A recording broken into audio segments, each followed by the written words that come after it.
क्योंकि जिस प्रकार के कंटेंट के साथ हम आए हैं, यह कोई छोटा विषय नहीं है। सीएजी की रिपोर्ट आई है, दिल्ली की सरकार किस प्रकार काम कर रही है, अरविंद केजरीवाल जी की सरकार के कामों का मुआयना controller and auditor general CAG उन्होंने किया है और वो रिपोर्ट आज पब्लिक हुई है, अखबारों में भी छपी है, मीडिया में भी विषय चल रहा है। और याद रखिए, जब मैं सीएजी का रिपोर्ट कहता हूं तो उन दिनों को याद करिए, 2012-13, उस समय यही अरविंद केजरीवाल जी थे जो रोज शाम को सीएजी का रिपोर्ट लेकर बैठते थे और इस पर प्रेस कॉन्फ्रेंस करके सीएजी के रिपोर्ट पर ही इनकी पहली सरकार शीला दीक्षित के खिलाफ, कांग्रेस पार्टी के खिलाफ दिल्ली में बनी थी। तो स्वाभाविक रूप से सीएजी कितना महत्वपूर्ण है और उसके रिपोर्ट का क्या महत्व है, वो अरविंद केजरीवाल जी समझते होंगे, ऐसा मेरा मानना है।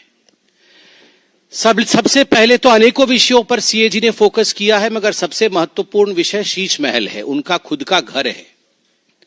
जो लोग कहते थे कुछ नहीं लेंगे, सरकारी बंगला नहीं लेंगे, घर नहीं लेंगे, गाड़ी नहीं लेंगे, किस प्रकार से दोनों हाथों से उन्होंने बटोरा है, किस प्रकार से करप्शन किया है, उसका काला चिट्ठा सीएजी के रिपोर्ट में आता है। अब ये अरविंद केजरीवाल जी, उनका जो डेजिग्नेटेड घर है उसका एड्रेस है 6 फ्लैग स्टाफ रोड, आप सभी जानते हैं। अब ये फ्लैग स्टाफ रोड कोई आज का मकान नहीं है, जैसे यहां एमपीज के मकान होते हैं, सारे एमपी मिनिस्टर इत्यादि रहते हैं, ये पुराने जमाने के मकान हैं। कभी कभी इनमें रिनोवेशन होता है, रिनोवेशन होने के बाद ये रहने लायक बनते हैं, एक स्वाभाविक प्रक्रिया होती है। मगर आपको जान के आश्चर्य होगा कि सीएजी की रिपोर्ट कहती है कि 17 मार्च 2020, 17 मार्च 2020 को दिल्ली की पीडब्ल्यूडी डिपार्टमेंट ने एक प्रपोजल दिया कि इस 6 फ्लैग स्टाफ रोड को, केजरीवाल जी के मकान को रीमॉडलिंग करना होगा। और ये रीमॉडलिंग कोई छोटा मोटा काम नहीं होगा, ये पूरा डेमोलिश करके, एक सिंगल स्टोरी बिल्डिंग थी ये, उसको पूरा डेमोलिश करना होगा और उसके ऊपर एक एडिशनल स्टोरी बिल्डिंग बना करके एक और मंजिल ऐड करना होगा और बड़े रूप से इस मकान को बनाना होगा। और ये प्रपोजल दिया 17 मार्च 2020 को पीडब्ल्यूडी डिपार्टमेंट ने, और एक दिन के अंदर ही इस प्रपोजल को मान लिया गया। विश्व में मुझे लगता है कहीं भी ऐसा नहीं हुआ होगा कि प्रपोजल आज दिया गया और आज ही मान लिया गया है, तुरंत मान लिया गया। अब मान लिया गया तो क्या हुआ, तो एस्टिमेशन होती है, कोई बिल्डिंग बनेगा, उसको तोड़ा जाएगा, नई बिल्डिंग बनेगी, तो एक एस्टिमेटेड कॉस्ट निकालना पड़ता है कि इतना खर्चा होगा। तो एक एस्टिमेशन उसका निकाला गया कि कितना एस्टिमेटेड कॉस्ट है। तो आपको बता दूं, एस्टिमेटेड कॉस्ट है 7 करोड़ 61 लाख रुपए, 7 करोड़ 61 लाख रुपए का एस्टिमेशन बना कि इतने में अरविंद केजरीवाल जी की हवेली बन जाएगी। मगर बाद में टेंडर प्रोसेस होता है, एक तो एस्टिमेटेड कॉस्ट होता है, उसके बाद सरकार टेंडर निकालती है। तो टेंडर निकाला गया तो टेंडर का कॉस्ट 8 करोड़ 62 लाख रुपए का निकला। मतलब एस्टिमेटेड कॉस्ट 7 करोड़ का हुआ और जब टेंडर निकला तो वो 8 करोड़ 62 लाख का निकाला गया। उसी में ही पहले में ही घोटाला हो गया। एस्टिमेशन आपने किया और टेंडर निकाला 8 करोड़ 62 लाख रुपए का, मतलब 13.21% टेंडर कॉस्ट आपने ऊपर रखा, जो एस्टिमेट आपने खुद किया था। अब उसके बाद अप्रैल 2022 में यह काम कंप्लीट हुआ। जो काम 2020 में प्रपोज हुआ था वो 2 साल के बाद 2022 में कंप्लीट हुआ। मतलब जब कोरोना का प्रकोप चल रहा था उस समय सारे लोग व्यस्त होके दिल्ली सरकार में ये काम कर रहे थे कि कैसे ये शीश महल तैयार होगी। तो शीश महल तैयार हो गया। अब फाइनल पेमेंट कितना दिया गया, मैंने आपको कहा 7 करोड़ एस्टिमेशन, वो 62 लाख 61 लाख हम पॉइंट वाला छोड़ देते हैं, 7 करोड़ एस्टिमेशन, 8 करोड़ का टेंडर हुआ और उसके बाद जो पेमेंट दी गई 2022 में वो है 33 करोड़ 66 लाख 66 लाख 33 करोड़ 66 लाख 33 करोड़ 66 लाख रुपीस। कहां 7 लाख का एस्टीमेट, 7 करोड़ का एस्टीमेट और कहां 33 करोड़ दिया गया है। मतलब जो एस्टिमेटेड कॉस्ट 7 करोड़ का था, उससे 342.31% अधिक पेमेंट किया गया, और जो टेंडर्ड अमाउंट था 8 करोड़ का, उससे 290.49% का ऊपर पेमेंट किया गया। आप सोचिए, इतना घोटाला तो हमने कहीं नहीं सुना होगा, वो भी एक हवेली के पीछे, अरविंद केजरीवाल जी के शीश महल के पीछे इस प्रकार का घोटाला। और क्या क्या इसमें घोटाला हुआ, सीएजी और क्या कहती है? सीएजी कहती है, देखिए कोई भी बिल्डिंग बनानी हो, कुछ भी आपको एक काम करना हो, तो आजकल है एक टर्म कंसल्टेंट। वो कंसल्टेंट आता है और बोलता है हाँ यहां पर ऐसा होगा, यहां पर ये बनेगा, फलाना बनेगा, तो उसका एक कंसल्टेंसी फीस भी होती है। तो कंसल्टेंट कैसे चुने जाते हैं? सरकार में एक प्रक्रिया होती है, एडवर्टाइजमेंट होता है, और केजरीवाल जी तो वो जो एक डबल एक्सेल शर्ट पहन के एक रेनॉल्ड का पेन लगा के एडवर्टाइजमेंट करने में नंबर 1 है, अपना एडवर्टाइजमेंट करने में नंबर 1 है, मगर कंसल्टेंट के लिए कि उनका शीश महल कौन बनाएगा, उसका कंसल्टेंट के लिए एक भी एडवर्टाइजमेंट नहीं किया। कैसे हुआ फिर? स्पॉट कोटेशन, मतलब वहीं खड़े हो गए और कौन कौन बनाएगा, कौन बनाएगा, जरा कंसल्टेंट कौन होगा, आओ। मतलब जैसे गेट पे ही खड़े थे वो कंसल्टेंट। पहले से 3 लोगों को बोल रखा था कि तुम तीनों आ जाना, हम तुमको दे देंगे। तो 3 कंसल्टेंट आ गए, और 3 कंसल्टेंट में से सीएजी लिखती है, without any specifications, without any basis of selection, consultant उसी दिन चुन लिए जाते हैं। मतलब आज कंसल्टेंसी की रिक्वायरमेंट है, कोई एडवर्टाइजमेंट नहीं, कुछ भी नहीं, आज ही कंसल्टेंट चुन लिए गए। अब कंसल्टेंट भी आ गए। उसके बाद देखिए, repeated revision of preliminary estimate.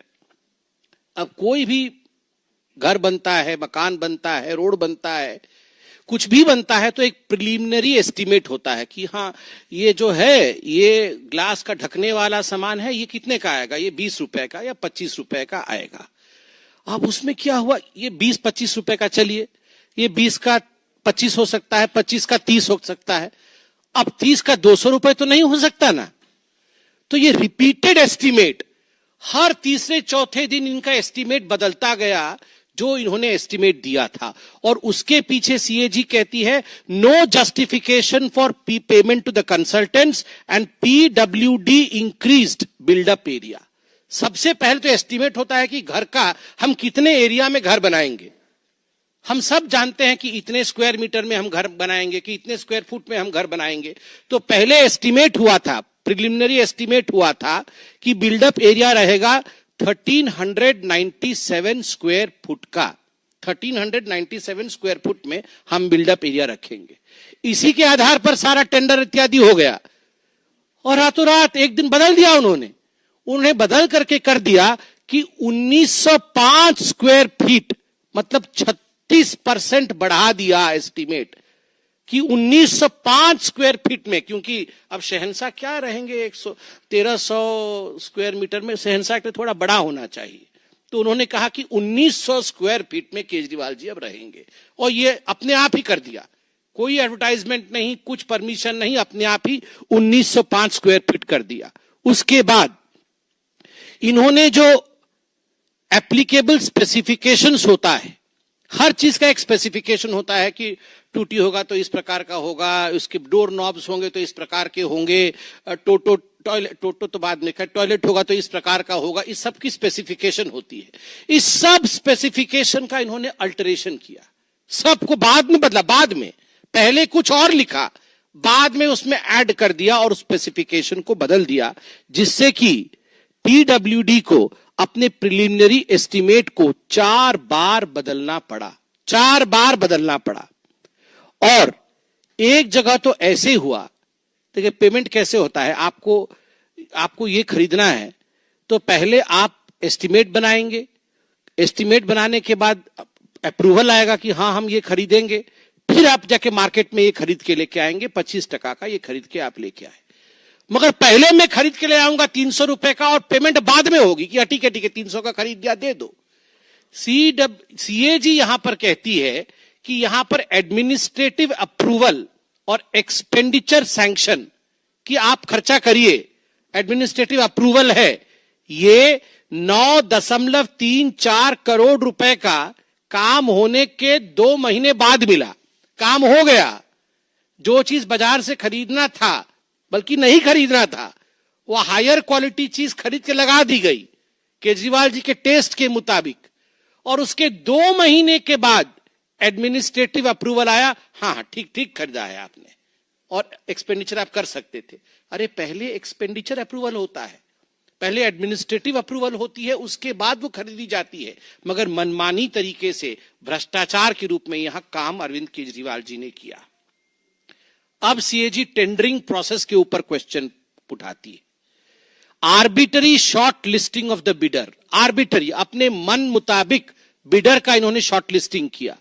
Not restoring to open tender, open tender process को दरकिनार किया, जिसके कारण गवर्नमेंट कॉम्पिटिटिव रेट से वंचित रही। अब कंपटीशन होगा तो मैं बोलूंगा मैं 10 करोड़ में बनाऊंगा, तो ये आके बोलेंगे नहीं नहीं नहीं मैं 7 करोड़ में बना दूंगा, तो आप आके बोलेंगे मैं 5 करोड़ में बना दूंगा। तो सरकार 5 करोड़ रुपए में जो बना देगा उसी काम को तो उसको देगी। मगर यहां पर कॉम्पिटिटिव बिडिंग हुआ ही नहीं। इन्होंने कॉम्पिटिटिव बिडिंग किए बगैर, ओपन टेंडर किए बगैर इन्होंने किसी को टेंडर दे दिया, जिसके कारण 25 करोड़ 80 लाख रुपए एक्स्ट्रा पेमेंट करने पड़े। 25 करोड़ 80 लाख रुपए, ये सीएजी कह रही है। आप सोच के देखिए, out of total agreement items the quantities amounting to 4.3 crore were executed in excess. बहुत सारे आइटम इन एक्सेस एग्जीक्यूट हुए। कहा गया था कि आपको ये खरीदना है, मगर आपने उससे अधिक रेट में खरीदा। जैसे ये आइटम्स में एनेक्सर में है, कौन कौन से आइटम है, कुछ उदाहरण देता हूं। फर्स्ट एग्रीमेंट किसके लिए हुआ था? एग्रीमेंट हुआ था फर्स्ट क्लास टीक और बर्मा टीक, ये लकड़ी लगेंगे। सोचिए, ये आम आदमी पार्टी वाले हैं। फर्स्ट क्लास टीक और बर्मा टीक, और इसका सब्स्टिट्यूट हो गया सुपीरियर क्वालिटी बर्मा टीक, मतलब फर्स्ट क्लास के ऊपर और एक सुपीरियर क्वालिटी है। तो एक्स्ट्रा खर्चा कितना हुआ? 5,12,729 रुपीज एक्स्ट्रा खर्चा हो गया। अब डोर हैंडल, एग्रीमेंट किसका हुआ था? ब्रास लेवल हैंडल, ब्रास का लीवर हैंडल लगेगा। अब उसके बदले में इन्होंने ब्रास के बदले में स्टेनलेस स्टील हैंडल किया, जिसके कारण 5,40,000 करोड़ रुपए, 40,000 का एक्स्ट्रा खर्चा हुआ।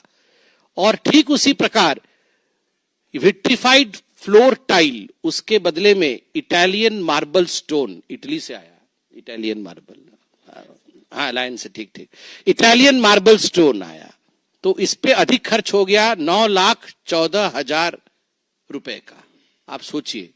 और उसके बाद thermostat shower mixture with 3 way diverter, अच्छा वो गरम गरम पानी से नहाएंगे, उसका जो है वो था पहले thermostat shower mixer with 3 way diverter, 3 तरह से पानी निकलेगा। बाद में ये सब्स्टिट्यूट हो गया thermostat shower mixer with high flow thermostat trim, बहुत हाई पावर से आएगा, जिसके कारण लगभग 5 लाख रुपए एक्स्ट्रा खर्च हो गए।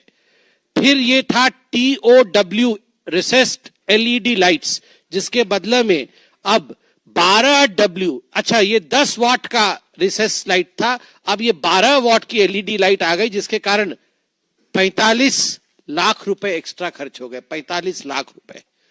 अब मैं तो ये आइटम्स बहुत सारे हैं, पढ़ पढ़ के थक जाऊंगा, और बहुत बार पढ़ भी चुका हूं पहले, मुझे पता नहीं था ये कंपैरिजंस, इस बार कंपैरिजन्स आए हैं। जो items for superior specification, extra item जिनके विषय में कोई एग्रीमेंट नहीं हुई थी, पहले तो एग्रीमेंट हुआ था, एक्स्ट्रा लिया, अब एग्रीमेंट भी नहीं हुई थी, उसके बाद भी ले लिया। वो है pre fabricated lift and sliding doors, जिसके कारण 61 लाख रुपीस का खर्चा हुआ। Modular kitchen, ground floor, first floor, second floor, तीनों फ्लोर में एक एक किचन था, पता नहीं एक में चाय, एक में रोटी, एक में सब्जी बनती होगी, और कुल मिलाकर के इसमें 68 लाख रुपीस 75,877 रुपीस का एक्स्ट्रा खर्चा हुआ। Vanity, master bedroom plus family lounge, powder room, middle room, guest room plus study room plus bedroom, इस पे लगभग 1 करोड़ से अधिक का एक्स्ट्रा खर्चा हो गया। अब ये बहुत सारी ऐसी चीजें हैं, मैं वो पर्दा कितने का है वो सब बता चुका हूं, बताना नहीं चाहता हूं। ये एक्स्ट्रा खर्चा हुआ है, मगर आज तो मुझे बड़ा आश्चर्य हुआ है। मुझे तो, आपको भी हो रहा होगा, मैं थोड़ा बता दूं, where the money was spend, the cost including installation charges are some of the most expensive items at the residence. सबसे एक्सपेंसिव आइटम तो टीवी कंसोल है। हमेशा एडवर्टाइजमेंट में रहना है तो टीवी पे ही होगा। टीवी कंसोल पे 20,34,200 रुपीज, कंसोल पे, टीवी पे नहीं, केवल कंसोल लगाने पे 20 लाख रुपए। मिनी बार, घर में एक मिनी बार था, मुझे तो समझ में नहीं आ रहा है मिनी बार कैसे हो सकता है। मिनी बार 4,80,000 रुपए से अधिक खर्चा हुआ है मिनी बार पे। अब स्वाभाविक है, एक्साइज घोटाला किया तो मिनी बार तो होगा ही।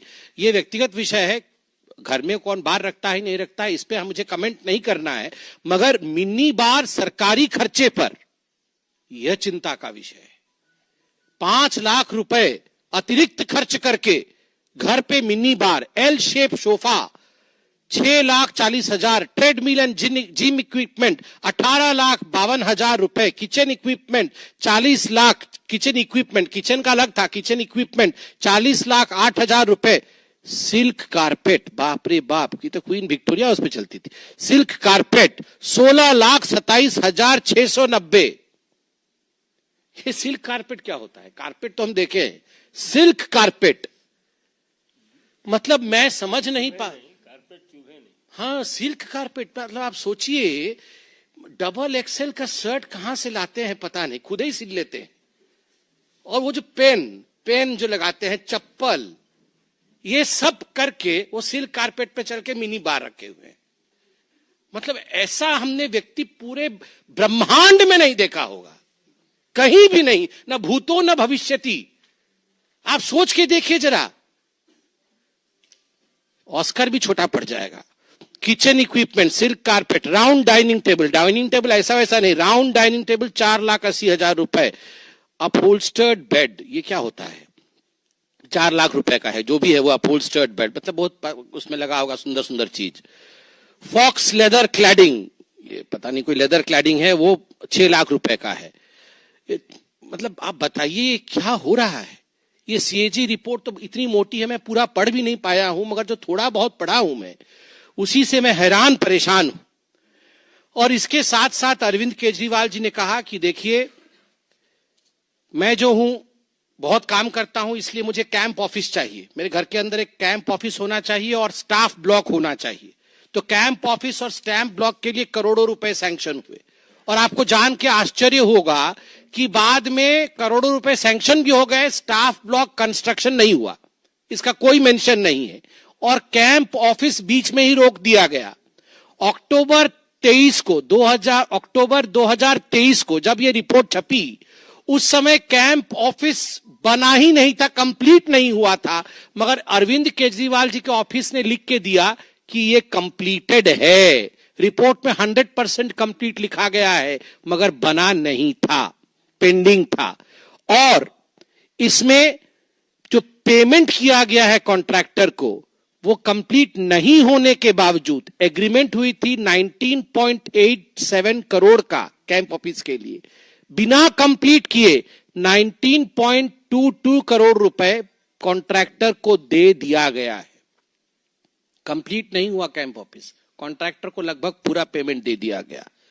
और service and electrical works were over estimated, camp office में over estimated by 1.41 crore at camp office और 86 लाख रुपए एट स्टाफ क्वार्टर, ये ओवर एस्टिमेट किया गया। और डाइवर्शन ऑफ फंड किया गया। क्या डाइवर्शन ऑफ फंड किया गया? अरविंद केजरीवाल जी ने 2 करोड़ का सैनिटरी आइटम, फर्नीचर और जिम अपने घर में लगा लिया और लिख दिया कि ये 2 करोड़ रुपए, 1.87 करोड़ टू बी स्पेसिफिक, जो सीएजी ने लिखा है, ये 1.87 करोड़ रुपए कैंप ऑफिस में खर्च हुए हैं और स्टाफ ऑफिस में खर्च हुए हैं। और जिम और सैनिटरी आइटम, टोटो का जो हमने दिखाया था आपको रिमोट कंट्रोल, ये सब अरविंद केजरीवाल जी के घर में लग गए और लिखा कहीं और का। अरविंद केजरीवाल जी ने कहा मुझे 8 सर्वेंट क्वार्टर चाहिए, क्योंकि मैं बहुत काम करता हूं, तो कोई पैर दबाने वाला, कोई हाथ दबाने वाला। बाकी गला तो वो दबा देते हैं हम लोगों का, बाकी उनका पैर हाथ दबाने वाला कोई चाहिए। तो सर्वेंट क्वार्टर 8 चाहिए, तो 8 सर्वेंट क्वार्टर के लिए उन्होंने 33 शामनाथ मार्ग में अलॉटमेंट करवाया, मगर इस सारे का खर्चा 6 फ्लैग स्टाफ मार्क अपने घर में लगवाया। अलॉटमेंट पैसे का किसी और जगह के लिए हो रहा है, मगर पैसा जुड़ा हुआ है उनके घर के अंदर का, और इसका जो एक्स्ट्रा वर्क है ये सब पैसा डाइवर्ट उन्होंने अपने घर में कराया 8 सर्वेंट क्वार्टर का।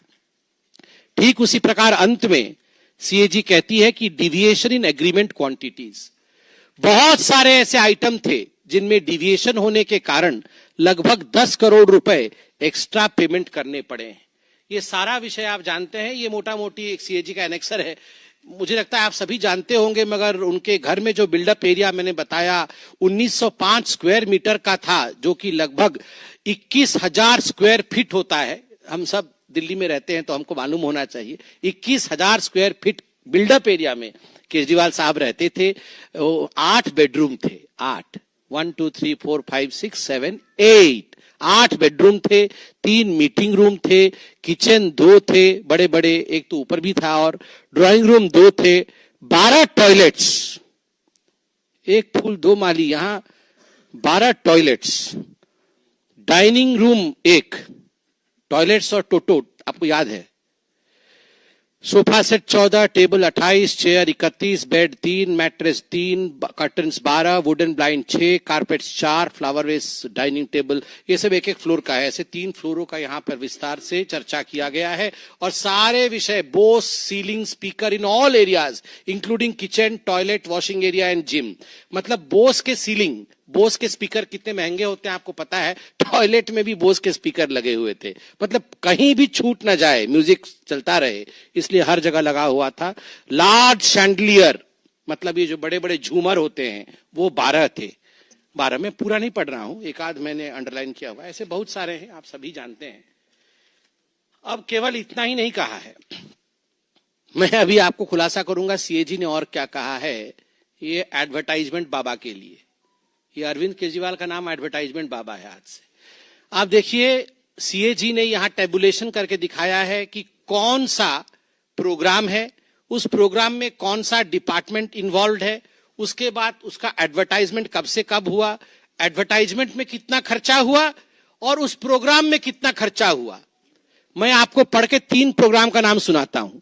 एक प्रोग्राम था इनका business blaster, entrepreneurship mindset curriculum program, ये एजुकेशन डिपार्टमेंट का था, बच्चों का बिजनेस ब्लास्टर, इनके मन को कैसे परिवर्तित कर दे ताकि इनका मन एकदम एंटरप्रेन्योरियल हो जाए, ये बिजनेस करने लगे और बहुत डेवलप कर जाएंगे। तो इसके कारण इन्होंने खर्चा किया 54 करोड़ रुपया, 54 करोड़ रुपए इन्होंने खर्च किए, ब्रेन डेवलपमेंट होगा और बिजनेस ब्लास्टर के लिए। और एडवर्टाइजमेंट कितने का किया, 80 करोड़ रुपए का एडवर्टाइजमेंट किया। 54 करोड़ रुपया प्रोग्राम में खर्चा और एडवर्टाइजमेंट 80 करोड़ का। तो सीओजी ने कहा है expenditure on advertisement campaign was 1.5 times the expenditure on education department that it incurred on distribution of the seed money. No information on the final outcome of the program, that is business ideas selected for developing business models. No outcome, मगर 80 करोड़ खर्च कर दिए। दूसरा programme देश के mentor, बच्चे देश के मेंटर बनेंगे, तो एजुकेशन डिपार्टमेंट का है। 9 अक्टूबर 2021 से 26 अक्टूबर 2021 तक इन्होंने एडवर्टाइजमेंट किया। प्रोग्राम में कितना खर्चा हुआ, देश के मेंटर में सरकार ने कितना लगाया, अरविंद केजरीवाल जी ने 1.90 करोड़, लगभग 1,90,00,000 रुपए लगाए। और एडवर्टाइजमेंट में कितना खर्चा हुआ, 27.90 करोड़। 1 करोड़ का प्रोग्राम, 28 करोड़ का एडवर्टाइजमेंट। सीएजी कहती है expenditure on advertisement campaign was more than 13 times the expenditure on education department, 13 गुना अधिक है।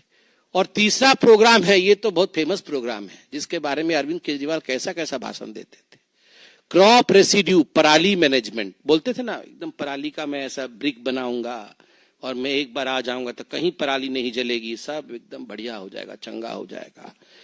तो क्रॉप रेसिड्यू पराली मैनेजमेंट ये डेवलपमेंट डिपार्टमेंट के अंडर में आता था। 2020 से 22 तक इन्होंने एडवर्टाइजमेंट दिया।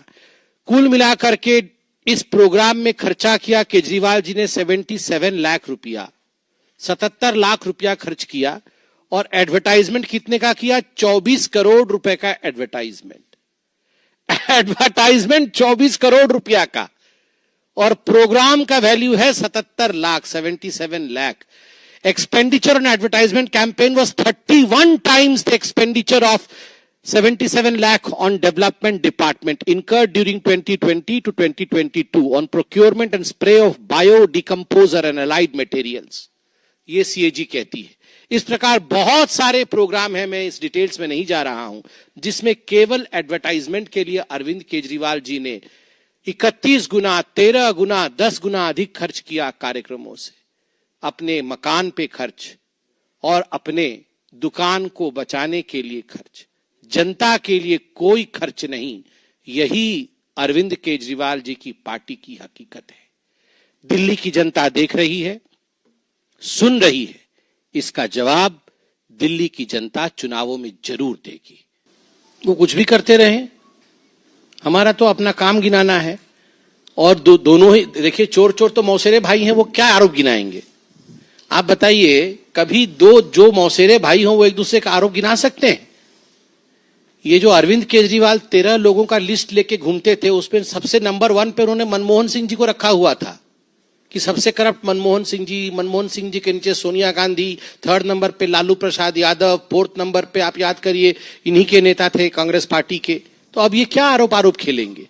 तो चोर चोर मौसेरे भाई कभी एक दूसरे पे आरोप नहीं करते हैं। You scratch my back, I will scratch your back and together we will loot the public. This is the sentiment of Aam Aadmi party and Congress. देखिए, ये एक मुख्य मुद्दा तो है ही। CAG का रिपोर्ट कोई साधारण रिपोर्ट नहीं होता है। CAG का रिपोर्ट किसने भ्रष्टाचार किया, किसने सरकारी पैसे के साथ खिलवाड़ किया, किसने जनता के विश्वास को तोड़ा है, उसके आधार पर होता है। और सबसे बड़ा विषय है कि ये वो लोग हैं जो CAG के रिपोर्ट के आधार पर जो सरकार पे आए थे, जिन्होंने इसी प्रकार के रिपोर्ट को कोट करके इन्होंने अपना सरकार बनाया था। आज CAG की रिपोर्ट किस प्रकार से अरविंद केजरीवाल वह व्यक्ति है जो एक टूटे वैगनार में आते थे, जिनके सारे लोग ऑटो रिक्शा में आके कहते थे कि हमारे पास कुछ नहीं है, हम केवल देश के लिए काम करने के लिए मंत्री बन रहे हैं, और इस प्रकार का शीश महल बनाया, उसमें घोटाला किया, एक्साइज घोटाला किया, जेल में गए। तो स्वाभाविक रूप से यह एक मुख्य मुद्दा है और दिल्ली की जनता है भाई, ये सब समझती है, सब जानती है। अब देखिएगा, शीश महल के बाहर भीड़ लग रही है, जनता जा जाके बाहर से देखने की कोशिश कर रही है कि आखिरकार शहंशाह रहते कहां थे। ये तो एक दूसरे पे आरोप नहीं लगाने वाले थे, तो दोनों का तो मैनिफेस्टो एक ही होगा। जब आरोप ही नहीं लगाएंगे, दोनों मिलकर चुनाव लड़ रहे हैं, तो फिर इनका क्या है? इनके मैनिफेस्टो का क्या मतलब है? और ये कांग्रेस पार्टी तो पहले तो कर्नाटक में क्या हो रहा है उसका जवाब दे। कर्नाटक के मंत्री बैठ के यहां प्रेस कॉन्फ्रेंस कर रहे हैं, पहले वो बताए कि कर्नाटक में जो इन्होंने घोषणा पत्र जारी किया था, उस घोषणा पत्र का क्या हुआ। देखिए, पहली बात तो है, जहां तक शीश महल को जनता के लिए खोलने का विषय है, जनता है, जनार्दन है। आज लाल किला हो या बड़े से बड़ा महल हो, यह भी जनता के लिए खुला हुआ है। लोग जाके देखते हैं कि किस प्रकार महलें बनती थी, राजा रजवाड़े कैसे रहते थे, देखते हैं, लोगों का आग्रह रहता है। स्वाभाविक है, कॉन्टेम्प्ररी इंडिया में, मॉडर्न भारतवर्ष में किसी चीफ मिनिस्टर ने अगर ऐसा घर बनाया है तो उनका नाम अरविंद केजरीवाल है, जिसमें लोग कहते हैं कि 12 टॉयलेट उखाड़ के ले गए हैं, वो अपने साथ ले गए हैं। उसमें नाना प्रकार के बटन की फैसिलिटी थी, वो रिमोट कंट्रोल से मैनेज होता था। 12 शैंडलियर झूल रहे हैं, सिल्क के कारपेट पड़े हुए हैं, और वो जो फ्रिज है, उसके फ्रिज का नाम भी मैं नहीं पढ़ सकता हूं। जितना बड़ा फ्रिज होता है हमारे घरों में, उससे बड़ा उसका नाम है। उसमें टीवी है, उसमें इंस्टाग्राम है, उसमें फेसबुक है, उसमें सोशल मीडिया है। फ्रिज के बाहर से पता चल जाता है कि फ्रिज में अंदर में क्या क्या रखा हुआ है, क्या टेम्परेचर है। तो ऐसी ऐसी वस्तुएं रखी हुई हैं, तो स्वाभाविक है जनता को मन करता है जाके अंदर देखने के लिए। तो प्रवेश जी ने एक आग्रह किया है, देखिए, ये जो आम आदमी पार्टी बार बार प्रेस कॉन्फ्रेंस करके कह रही है कि नई दिल्ली विधानसभा में स्कैम हो रहा है और वोटर लिस्ट से नाम काट दिए गए हैं, नाम जोड़ दिए गए हैं। देखिए, आप सभी पत्रकार हैं और हम पॉलिटिशियन हैं, हम दोनों प्रक्रिया जानते हैं। ये नाम जुड़ता कैसे है, नाम कटता कैसे है। एक बीएलओ होता है, block level officer, booth level officer, जो कि हर बूथ पे वो सरकारी अपॉइंटी होता है इलेक्शन कमीशन की तरफ से। एक बीएलए होता है, बूथ लेवल एजेंट, जो हर पॉलिटिकल पार्टी अपॉइंट करती है। आप बीजेपी के हैं, आप एक लिस्ट बना के जाएंगे कि ये जो फलाने व्यक्ति पहले यहां रहते थे, उनका देहांत हो गया है, इनका नाम काट दीजिए। फलाने व्यक्ति यहां रहते थे, वो अब बेंगलुरु शिफ्ट हो गए हैं, इनका नाम काट दीजिए। अब फलाने व्यक्ति यहां आ गए हैं, इनका नाम जोड़ दीजिए। कांग्रेस वाले भी अपना लिस्ट लेके जाते हैं, आम आदमी पार्टी के बीएलए भी अपना लिस्ट लेके जाते हैं। ये सारे बीएलए और बीएलओ बैठ करके तब जाके सूची तय होता है कि फाइनली नाम कटेगा कि नाम जुड़ेगा। हमारे बीएलए तो काम कर रहे थे, इनके बीएलए कहां थे? शीश महल में मिनी बार में बैठे हुए थे या टोटो पे? बताइए, कहां थे इनके बीएलए? अगर इनके बीएलए उसी समय बोलना था ना उनके बीएलओ को, उनके बीएलए उसी समय आवाज उठाते कि नाम काट दिया, ये नाम तो नहीं कटना चाहिए था, अरे नाम जोड़ दिया, ये नाम तो गलत तरीके से जोड़ रहे हैं। उस समय क्यों चुपचाप बैठे हुए थे जब ये प्रक्रिया चल रही थी? हमारे बीएलए काम कर रहे थे, इनके बीएलए काम क्यों नहीं कर रहे थे? कहां थे इनके बीएलए? मैं आज अरविंद केजरीवाल जी से यह सवाल पूछना चाहता हूं। देखिए, बड़ा स्पष्ट मैं यहां कर दूं और बता दूं कि हम मुद्दों के आधार पर चुनाव लड़ रहे हैं और मुद्दों की यहां कमी नहीं है। भ्रष्टाचार के दस्तावेज, ये अरविंद केजरीवाल के भ्रष्टाचार के दस्तावेज हैं जो सीएजी ने प्रस्तुत किए हैं। इसके आधार पर भारतीय जनता पार्टी और अपने परफॉर्मेंस के आधार पर भारतीय जनता पार्टी चुनाव के मैदान पर उतरी है। और कोई भी पॉलिटिकल नेता हो, हमारे विपक्ष के भी पॉलिटिकल नेता हो और हमारे भी पॉलिटिकल नेता हो, सबके माता पिता को प्रणाम है। वो चुनावी मैदान में नहीं है। भारतीय जनता पार्टी उनसे चुनाव नहीं लड़ रही है और हम सबका सम्मान करते हैं।